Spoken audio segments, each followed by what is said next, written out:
Bismillahirrahmanirrahim. Assalamualaikum warahmatullahi wabarakatuh. Segala puji bagi Allah Subhanahu wa Ta'ala yang telah memberikan kita nikmat iman, Islam, dan kesehatan. Salawat serta salam semoga senantiasa tercurah limpahkan kepada junjungan kita Nabi Muhammad SAW beserta keluarga, para sahabat, dan seluruh umatnya hingga akhir zaman. Perkenalkan, nama saya Restia Gutiastuti dengan NIM 20800124093.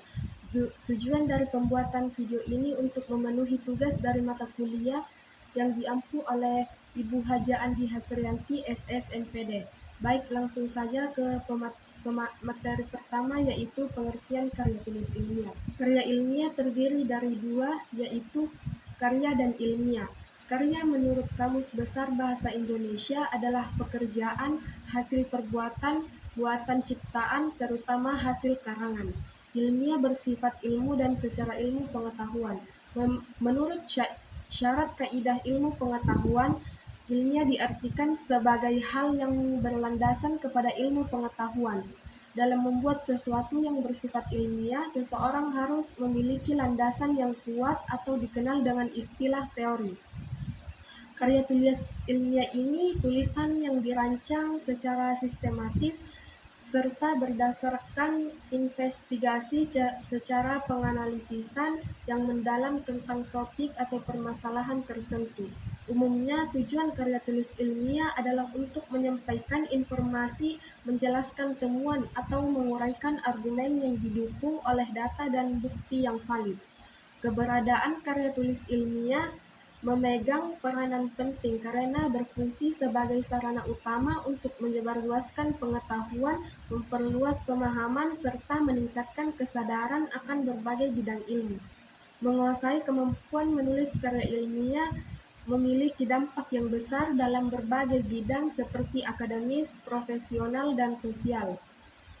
Dengan penguasaan ini, individu dapat lebih efisien dalam menyajikan ide, hasil penelitian, atau gagasan baru kepada pembaca atau pendengarnya.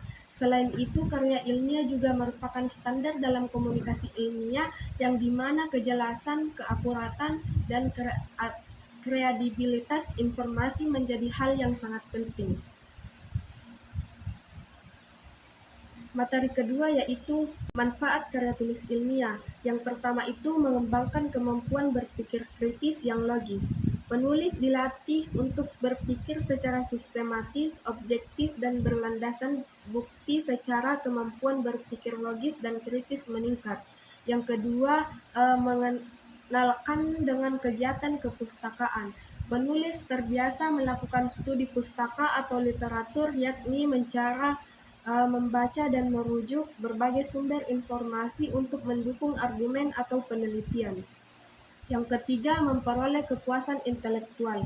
Penulis merasakan kebanggaan dan kepuasan ketika berhasil menyusun dan menyelesaikan karya tulis ilmiah yang bermutu dan bermanfaat. Yang keempat, memperluas cakrawala ilmu pengetahuan. Proses menulis membuat penulis terus belajar dan menemukan informasi baru sehingga wawasan serta pengetahuan menjadi lebih luas. Yang kelima, meningkatkan perorganisasian fakta dan data secara sistematis. Penulis belajar mengelola data dan informasi secara yang terstruktur dan teratur sehingga hasil tulisan mudah dipahami dan logis. Materi ketiga yaitu syarat khusus dalam menulis karya tulis ilmiah. Yang pertama, menggunakan bahasa baku dan jelas. Bahasa yang digunakan harus sesuai dengan kaidah bahasa Indonesia yang baik dan benar, serta mudah dipahami oleh pembaca. Hindari penggunaan bahasa gaul, ambigu, dan emotif. Yang kedua, struktur dan sistematis. Penulisan harus mengikuti struktur yang jelas seperti pendahuluan, isi, dan penutup, dan disusun secara runtut. Ini memudahkan pembaca memahami isi tulisan atau alur pemikiran penulis. Yang ketiga, data dan informasi yang kuat. Informasi yang disampaikan harus berdasarkan data yang valid, akurat, dan bisa dipertanggungjawabkan. Penggunaan sumber referensi yang terpercaya sangat penting dalam karya ilmiah. Keempat, asli dan bukan plagiarisme. Tulisan harus murni hasil pemikiran sendiri atau hasil penelitian yang dilakukan sendiri. Sebagai kesimpulannya, menulis karya ilmiah melatih kemampuan untuk menganalisis informasi, mengevaluasi argumen, dan merumuskan kesimpulan yang logis. Proses ini mendorong penulis akan mempertanyakan asumsi, mencari bukti yang kuat, dan menyajikan argumen secara objektif. Memperluas wawasan dan pengetahuan. Penelitian untuk karya ilmiah mengharuskan penulis untuk membaca dan memahami berbagai sumber informasi. Proses ini memperluas wawasan serta topik yang diteliti dan meningkatkan pemahaman tentang bidang ilmu tertentu. Menulis karya ilmiah melatih kemampuan untuk menyusun karya kalimat yang jelas, ringkas, dan tepat. Penulis belajar untuk mengorganisasi ide secara sistematis dan menyajikan informasi secara terstruktur. Sekian dari video saya. Saya akhiri dengan ucapan wabillahi taufiq wal hidayah. Wassalamualaikum warahmatullahi wabarakatuh.